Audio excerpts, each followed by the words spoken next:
শ্রী শিবায় নবস্তুভ্যম friend. তোমার সারাদিনটা কিভাবে যাবে সেটা কিন্তু ভগবানই আগের থেকে ঠিক করে রাখে। তুমি যতই চেষ্টা করো সেটা কিন্তু তুমি না পাবে না সেটা হওয়ার। আমি অঙ্কনা লাইফস্টাইল ব্লগ চ্যানেলে সবাইকে স্বাগত জানিয়ে আজকে নতুন একটা ব্লগ ভিডিও তোমাদের সামনে নিয়ে চলে এসেছি। আশা করছি আজকের ব্লগ ভিডিওটা তোমাদের বেশ ভালো লাগবে। তোমরা সবাই কেমন আছো? আশা করছি ভালোই আছো, সুস্থ আছো। তো বেশ, আমিও ভালো আছি। তো এখনও পর্যন্ত কিন্তু সমস্ত কিছু ঠিকঠাক ছিল। তো এখন বানিয়ে নিচ্ছি চা। সকালে উঠে সমস্ত কাজকর্ম পুজো পাঠ করে তারপরে চলে এসেছি চা বানাতে। তো চাটা বানিয়ে নিচ্ছি। তো অনেক দিন বাদেই চাটা তোমাদের সঙ্গে শেয়ার করলাম। তো বেশ ঠান্ডা আছে। যেই দিন ভিডিওটা শ্যুট করেছিলাম ওই দিন কিন্তু 1 ডিগ্রি ছিল, সকালে 8:30 পর্যন্ত 1 ডিগ্রি ছিল। তো এখানে এই যে চা নিয়ে নিয়েছি, 2 কাপ চা আর সঙ্গে বিস্কুট। আর এটা সানডের ভিডিও ছিল। তো আজকে তোমাদের সঙ্গে আমি শেয়ার করছি, মানে যাবে তোমাদের কাছে পৌঁছাবে মঙ্গলবার। তো চাটা খাওয়ার পরে তারপরে এখানে এই যে একটা ডিম ফাটিয়ে নিচ্ছি। এখানে কিন্তু আগের থেকে মুছে পরিষ্কার করে রেখেছিলাম। সকালে উঠে আবার পরিষ্কার করেছি, মুছেছি। তার জন্যই কিন্তু নিচে রেখে দিয়েছি, কেটে ধুয়ে রেখে দিয়েছি। তো ভালো করে নুন টুন দিয়ে ভালোভাবে ধনেপাতা কাঁচা লঙ্কা আর পেঁয়াজ দিয়ে ভালোভাবে করে আর নুন দিয়ে ভালো করে ফেটিয়ে নিয়েছি। তো ফেটিয়ে নেওয়ার পর তাওয়াতে তেল গরম করে তাওয়ার উপরে দিয়ে দিয়েছি।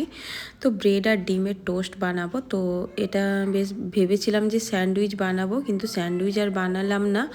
তো এখন ব্রেড আর ডিম টোস্ট বানিয়ে নিয়েছি। তো এটাও খেতে বেশ পছন্দ করে সবাই আমাদের বাড়িতে।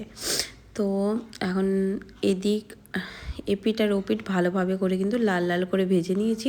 তো এখন আমার এটা ভাজা হয়ে গেছে। তো ব্রেকফাস্ট সমস্ত কিছু কমপ্লিট হয়ে যাওয়ার পর এখানে চলে এসেছি বাড়ির কাজকর্মগুলো গোছাতে। তো ডিমটা আগের দিন রাতে আনা হয়েছিল, তো রাতে আর গোছানো হয়নি। তো রাতে একটু ব্যস্তই থাকি, বাচ্চাদের পড়ানো থাকে। তো বাচ্চাদের পড়ানো ছেড়ে উঠে আর মানে শুধু ওই রান্না করা, খাওয়া দাওয়া আর মানে কাপড়গুলো যদি থাকে তো ফোল্ড করা, তো এটা আর কিন্তু করা হয়নি। যাই হোক, তো এখন এই যে সকালে উঠে ডিমগুলো সুন্দর করে গুছিয়ে রেখে দিয়েছি। তো ডিম গুছিয়ে রেখে দেওয়ার পর তারপর এই যে চলে এসেছি এখানে সমস্ত কিছু ড্রেসিং টেবিলটা সুন্দর করে গুছিয়ে নিতে। তো কেননা সকালে উঠে মানে ঝাড়ু পোছা করে স্নান করে পুজোটা করে নিয়ে আর এগুলো কিন্তু করার টাইম পাই না। তারপরে যে যার মানে স্কুল অফিস এই সমস্ত যায়, তো তার জন্যে আর টাইম আর হয়ে ওঠে না। তো তার জন্যে এগুলো কিন্তু পরেই আমি রাখি, এই সমস্ত কাজকর্মগুলো। তো ভালোভাবে আয়নাটা একটু ভালোভাবে মুছে নিচ্ছি। তো বেশ মানে এতটাও যে ধুলো হয়েছে তা না, কারণ এক তো শীতকালে একটু কমই ধুলো হয় আর তার উপরে আবার আমি কয়েকদিন ছাড়াই কিন্তু মুছে ধুয়ে রাখি। আর এই যে বক্সের ওপরে কাপড়গুলো পরে আছে, তো যেহেতু ঠান্ডাকাল, তো ঠান্ডাকালে মানে যেদিকেই তাকাবে সেদিকেই কাপড়। এক একজনের এক এক দিনের 4টে করে ড্রেস পরে, ওপরে 4টে ড্রেস 4টে প্যান্ট করে এরকম করে সব পরে। তো তার জন্য এদিক ওদিক কাপড় পুরো মানে যেদিকেই তাকাবে কাপড় কাপড় কাপড় ঠান্ডাতে। তো এই যে সমস্ত কিছু গুছিয়ে নিচ্ছি। তো সমস্ত ভালো করে মুছে এই ট্রেটার মধ্যে সমস্ত ক্রিম টিম সমস্ত কিছু গুছিয়ে রেখে দিয়েছি। তো এখন এই যে আমার ফাইনালি গোছানোটা হয়ে গেছে।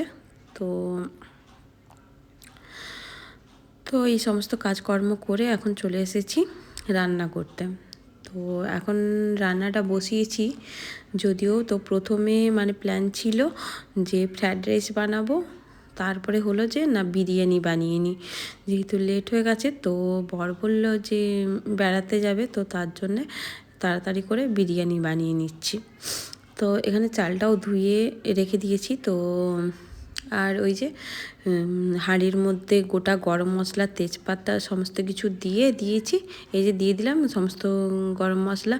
চালটা যেহেতু ভিজিয়ে রেখেছি, আর এখানে নুন দিয়ে দিচ্ছি পরিমাণ মতো, আর এখানে 1 ছিপি ভিনিগার দিয়ে দিলাম।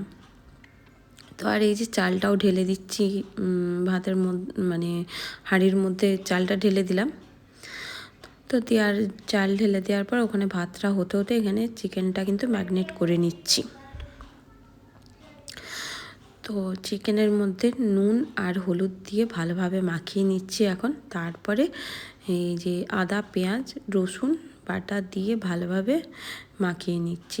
আর একটু সর্ষের তেলও দিয়ে দিয়েছিলাম। তো সর্ষের তেল দিয়ে ভালোভাবে মাখিয়ে রাখার মতো তো টাইম হয়নি, যেহেতু অনেকটা লেট হয়ে গেছে, আর একটু ঘুরতে যাওয়ারও বাট ঘুরতে যাওয়া হয়নি।